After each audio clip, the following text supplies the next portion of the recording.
श्रीराम समर्थ. जय जय रघुवीर समर्थ. पुण्यास मनोहर या नावाचे एक इंजिनियर गृहस्थ होते. श्री महाराजांचे ते शिष्य असून भगवंताच्या नामावर त्यांची विशेष उत्कट श्रद्धा होती. त्यांची मोठी मुलगी अकोल्यास दिलेली होती. दुर्दैवाने त्यांचे जावई अचानकपणे वारले. काही दिवसांनी श्री मनोहर आपल्या मुलीला घेऊन आगगाडीने पुण्यास परत येत होते. वडिलांच्या मनात नाना प्रकारचे विचार थैमान घालीत होते, पण त्यांना लगेच श्री महाराजांची आठवण झाली आणि त्यांच्या तोंडून शब्द बाहेर पडले. महाराज आहेत, ते पाहून घेतील. यावेळी गाडीने भुसावळ सोडले होते. इतक्यात त्यांच्या डब्यात समोरच्याच बाकावर श्री महाराज बसलेले त्या दोघांना दिसले. श्री महाराजांनी कफनी घातलेली असून त्यांच्या हातात माळ होती. त्यांची दाढी चांगली 8-10 दिवसांची वाढलेली होती व तोंडात बहुतेक सुपारी असावी. पायात खडाव्या होत्या.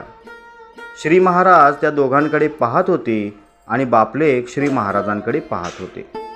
जवळजवळ तासभर श्री महाराज डब्यात होते आणि त्यानंतर ते दिसेनासे झाले. सर्वात आश्चर्याची गोष्ट अशी की श्री महाराज प्रत्यक्ष समोर बसले असताना मनोहरांना किंवा त्यांच्या मुलीला उठून त्यांना नमस्कार करण्याची बुद्धी झाली नाही. ते गेल्यानंतर मात्र आपण नमस्कार कसा काय केला नाही याचे दोघांनाही राहून राहून आश्चर्य वाटले. ही गोष्ट सन 1928-1929 साली घडली. श्री महाराज देहात असताना एकदा असाच प्रसंग घडला. घाणेकर यांची आई बेळगावास जाण्यासाठी आगगाडीत बायकांच्या डब्यात बसली. संध्याकाळ होऊन गेल्यावर डब्यात ती एकटीच असल्यामुळे मनात घाबरली. इतक्यात त्याच डब्यात समोरच्या कोपऱ्यात श्री महाराज बसलेले तिला दिसले.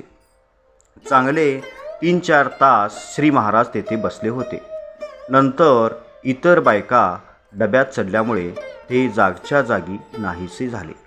श्रीराम समर्थ. जय जय रघुवीर समर्थ. श्री अनंत कोटी ब्रह्मांड नायक राजाधिराज सच्चिदानंद सद्गुरु श्री ब्रह्म चैतन्य महाराज की जय. श्री ब्रह्मानंद महाराज की जय. जय जय रघुवीर समर्थ. श्रीराम समर्थ.